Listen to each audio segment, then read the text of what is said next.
So, are you tired of being stuck waiting for that NPC to get out of the doorway? Not sure how to hire and place workers? Want your base to seem more lively, have a free fast travel point, and have faction vendors right at your fingertips? I've got you covered. I'm Benny, and today we're talking all about NPCs. First, we're going to take over Tortuga and make some changes. Then we'll review hiring and deploying NPCs. And finally, I'll show you how to keep your doorways NPC free while allowing them to move around and perform activities. Now, feel free to skip ahead if all you're here for is to find out how to keep NPCs out of your doorways. I don't blame you one bit. All right, tip number 1. We can claim NPC towns. So let's start off by taking over Tortuga. Sci-Fi writes, with regard to building anywhere, did you know you can save a fast travel bell and build your base at any of the faction ports? The only thing is, the Tortuga port won't allow you to build a wharf there. Now, that's not quite true. It's a bug, and I'll show you how to get around that. This opens up your base. You have more people standing around chatting about NPC nonsense, making your base into a even more port village site. All right, so what we're going to do now is we are going to travel to Tortuga. And so if you're going to take over an NPC town, here's my free fast travel point right here. I don't have to build a bell here because I've got that right there. Now, what Sci-Fi was saying about not being able to build a wharf here is it really depends on where you try to build it. So if I'm going to come over here and you can see that coastline distance requirements not met, that's just a bug. And it really depends on where you try to build. So you're not going to be able to build a wharf anywhere over in here. But when you get closer to town here, you'll notice there it turns green. It's not because I just entered into a campfire space. That has nothing to do with it. We're going to come around here to this side here, and you see that there's actually a spot back here behind this building. That's going to be great for building a base, and you can also put a wharf here. So you can actually put the wharf right angled here. There we go. So now I've got access to a wharf, which means I've got access to all the supplies in my ship. Now you can say, what about all this stuff back here? And what do I do about that? Well, we're going to get out our axe, and we're just going to remove this stuff. Now you can't do this to everything in Tortuga. It's only a few of these locations that you can actually do this with. Like if I come over here, I can't break these crates here. There's just like the NPC village here and stuff like that. You can't really do anything with this stuff here, but you can around the backside here. So basically, I think it's pretty much everything past this point here. Like I can destroy these railings. I cannot destroy this light. So past this point, up in here, you can destroy these boats. So you can clear yourself a space here to build your own base right here, your own house. You can take over and kind of add to the buildings. The only problem with taking over the buildings in here is that if I go to build put on a little floor piece here, you can see that I can't line it up with the building, and that's even if we were to set ourselves to a 15 degree. I really wish they would let us get to a 1 degree so we could really make that fine adjustment, but at the moment we cannot. So this is as close as I can get, and I don't know if you can see that, but it's still not perfectly straight. As I'm laying these out, they're going to drift away from the wall. So it does take a little bit of work if you're going to try to add on to an existing building, but you can go ahead and remove all this stuff over here and clear this little courtyard out, and then start turning this into your own base. Future Benny here, and as you can see, I've built a building right where that pile of junk used to be. Clear cut this little bit of forest that was over here. My supply vendors. And as you can see, it's not perfect. You can see that they're not quite straight across the front of this one to the front of that one, but you really can't tell from back here. They look like they're, joined up perfectly. And inside, because this wall is not attached to the wall next door, it actually travels away from that wall by quite a bit by the time it gets to here, but you can't tell from the inside. And if I go out this back door here, here's the wharf. Now, if you think about using these tents, you kind of can, but they don't count as a roof. So I can go ahead and try to place my bed in here. Let's see, beds. And that's fine. I can place it right there. But if I go to use it, it says roof required. So this tent does not count as a roof. And the same thing goes like for any of these buildings. So if you were to try to build inside of any of these, and it was an item that required you to have a roof, you would not be able to do so. But as far as decor items, I'm inside the campfire, so I have built a table here, a little VIP table for my group members. So we can actually sit at the bar. So the nice thing is, you'll be able to build your base right here in Tortuga. You'll have a free fast travel point, access to all of these faction vendors, a bar to hang out in, and just wandering NPCs to occasionally spout off nonsense. And that's just, it's great. It adds color. If you don't like that kind of thing, fine, I get that too. But personally, I like having the color of having your base right here. All right, on to tip 2. Hiring NPCs.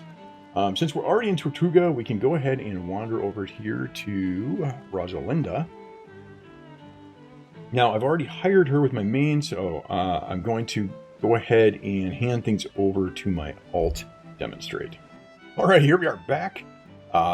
It took me a while. You notice it's dark out now and raining. It took me a little while to get this sorted out. I popped in here with Redbeard here to show you how to do the hiring of the merchant, and why would Redbeard have any money, right? So he's a fairly new character. He didn't have any money, so I had to. I went and I put a chest down with my other character, dropped some money in there. So we're going to go ahead and grab that. And now we should be able to hire Rosalinda here. Now, if you're playing with a group like on a server or something like that, then only one person needs to have these things purchased. And because I mean, yes, that person has to be the one to attach it to the station. I'm going to show you that in a minute here. But you don't need to all hire all of them in order for them to work. As long as somebody is attached or assigned one of these NPCs to the station you want to use, then everybody gets that benefit while they're using that station. Let's go ahead and hire Rosalinda. Transformation is never simple. All right, so and say you're gonna say, "Tell me about yourself," and then you'll get the crew hiring page here, and you can see the price and what they bring to the table. So doubles clay bottle production and 30% chance to craft an extra elixir is nice, especially when you get to the later ones and they're a lot more expensive to make. So if everything looks good, all you have to do is hit deal, and you're going to lose your 500 silver and gain a merchant that you can then place down. So you can do the see you at camp, and you'll see that new crew has been added. Go ahead, drop this money back in here, and I'm just going to leave this chest here. So that's how you go ahead and do the purchasing part. Let's go back to my main. Okay, so that's how you hire the first type of NPC. Let's go take a look at the second type of hired NPC, sort of. We're going to look at merchant contracts.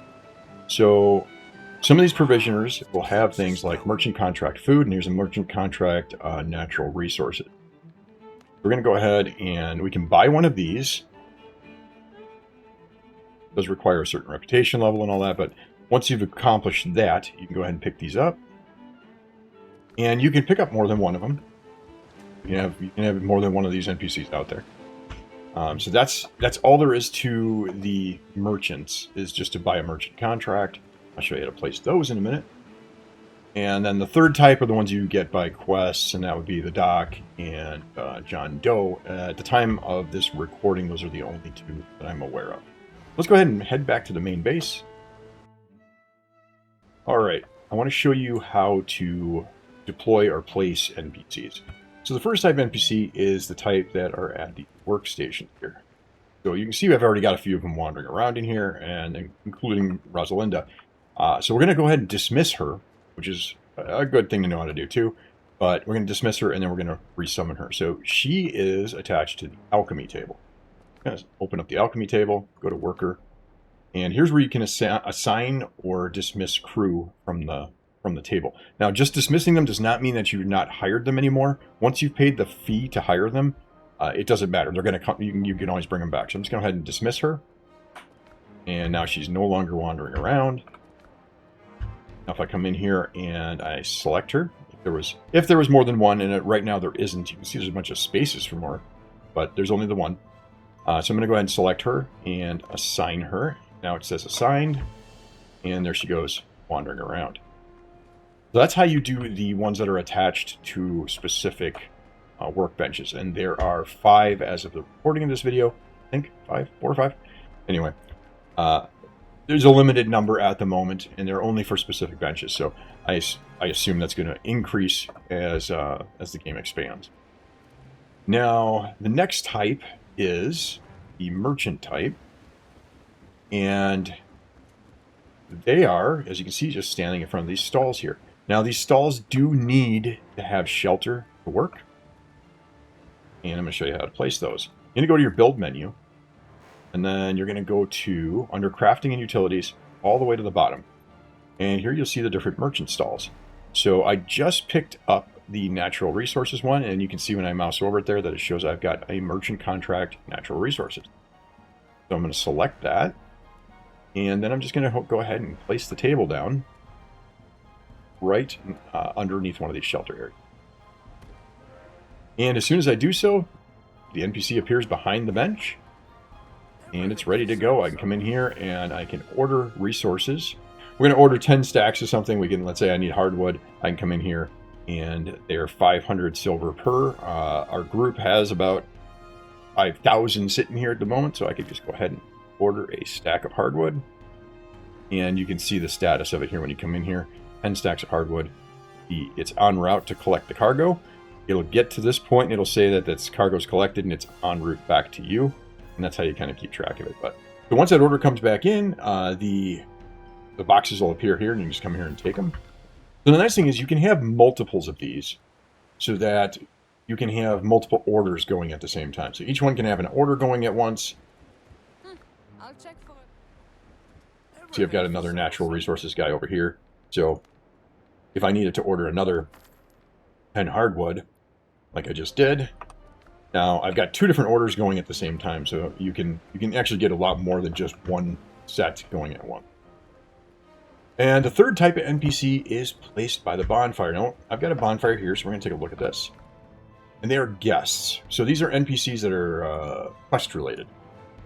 So to get them to your campfire, all you got to do is you come in here. It's going to say guests, and you go ahead and select one and hit settle. And when you do that, they're going to appear. Go ahead and bring both these guys in. So these guys advance and complete quests, and that's why you want them around. You just got to select the campfire and summon them. Now the other thing you can do from the campfire is you can look and see what workers you have. It is 4, not 5. Okay. So these are the 4 current worker NPCs that are available, and I have them all assigned already, so you can do that. If it's set assigned and it says and it's gray instead of green, that just means that one of your co-op members are the one that assigned them and not you. Now, before we go on to tip number 4, which is going to be how to keep NPCs out of your way, if you're looking to rent a server with G-Portal, there's a 10% off link down in the description below. I do get a small commission off of that. There's also a link to a video on how to set up Windrose, including transferring your save. So if you've got a local save that you want to transfer to the server so that you can play with your friends without having to be online to host, the instructions for that are all there as well. If you find the video useful, I'd appreciate a like and sub. And feel free to comment down below on NPCs, things you want to complain about NPCs, things you'd like to see with NPCs. It's always fun to interact with the community, so feel free to drop whatever you want down there. And also down below is links to my previous 2 tips videos. So go ahead and check those out if you haven't seen them already. Lots of good stuff in there. And the comments are gold, so go ahead and head down to the comments. Lots of fun advice, tips, and complaints down below. So check that out. Alright, so one of the most annoying things in any game that has NPCs is when you try to get through a doorway and there's an NPC standing there who refuses to move. So what can you do about it? Well, first of all, there are different ways to deal with the different types of NPCs. So right now you see we've got John Doe and Dr. Galen here. You can feel free to just dismiss them. All right, so you can evict them. It does not hurt the game or anything like that. They're just gone from this campfire space. And then when I need to complete a quest, I can go ahead and just bring them back at that point. But if you do want the color of having them wandering around off in the distance, but not right in your face, you'll notice down at the end of the dock there, I've actually got a couple NPCs sitting there. And it happens to be John and Dr. Galen. So what we've done here is we've given John Doe and Dr. Galen their own little, what do we call it, a lookout at the end of the dock here. So they're on lookout duty. I just I placed a bonfire down here. Can't have bonfires overlap. So what we're going to do here is we'll take a look. You can see that the one bonfire ends right here, and the next one begins right here. So what I've done is I've gotten them as close as I can together, and then I assigned them to this bonfire. Now, controlling your NPCs in your crafting room. Now, obviously, I can't just banish them to out onto the dock and still get the benefit of them here at the workstation.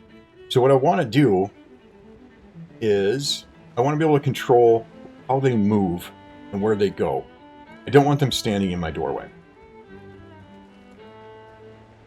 So what I've come up with is this right here. And what inspired this little design is when this base was first built, my group member, Nate, who I'm sure will comment down below, had this raised up one level higher, one square higher. What that did was it made the ceiling really low, and you really want your ceiling at least one square higher than that. You really want your walls to be 4 high. Okay, so this one is 4 high now, and that gives us plenty of ceiling height. But what we discovered was that when we summoned NPCs to our stations and the ceiling was only 3 high, like this, they just stood there frozen in place. So that got me thinking. We did go ahead and Nate went through and he lowered the entire floor in here to give us more space underneath here. Otherwise, these beams were interfering with the NPCs. Now, I want the NPCs to walk around, but I don't want them to wander through doors. So what I did was, at 3 high, I'm going to go ahead and place floor tiles. It can be either the mahogany or the marble. And you just want to place one on the inside and one on the outside. Which, I mean, it's not horrible looking, right? We're going to go ahead and go into high view here. And you can see it. It's just it's got a nice little pattern to it. There's nothing funny looking about it. You barely notice it when you're coming through here.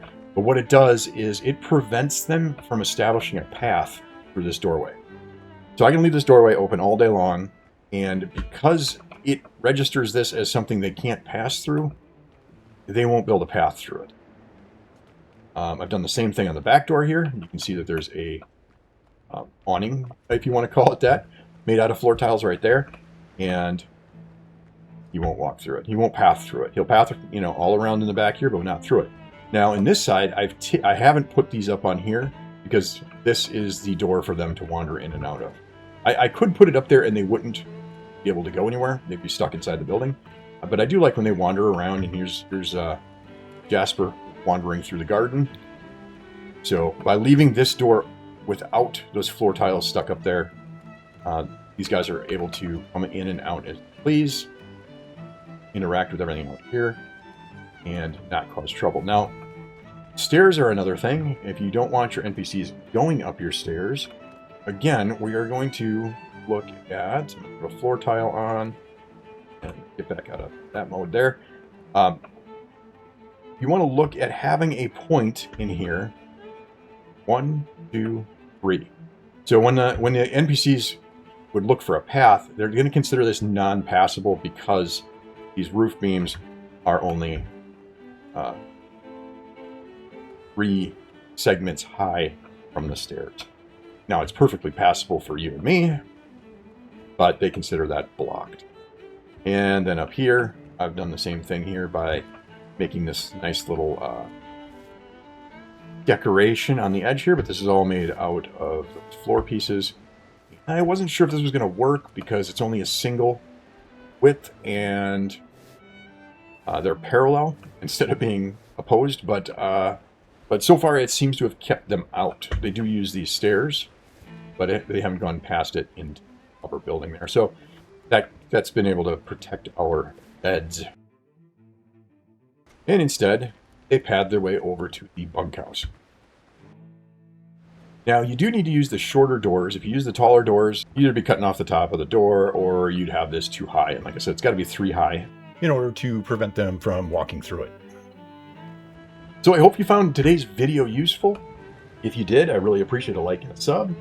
And again, down in the comments below with any of your NPC comments, complaints, or your own tips that you want to share with the community. Thanks again to my members for your support. It really means a lot. If you'd like to become a member, it's only $1 a month for the bottom tier, $5 for the patron tier if you really want to help support the channel. Currently, both tiers have access to my Icarus server, as well as my Windrose Trading Post server, which has items you can pick up to learn the recipes for. There's also a number of other perks included. Feel free to check out my channel for more information. Until next time, thanks for watching. Have a great day. Benny out.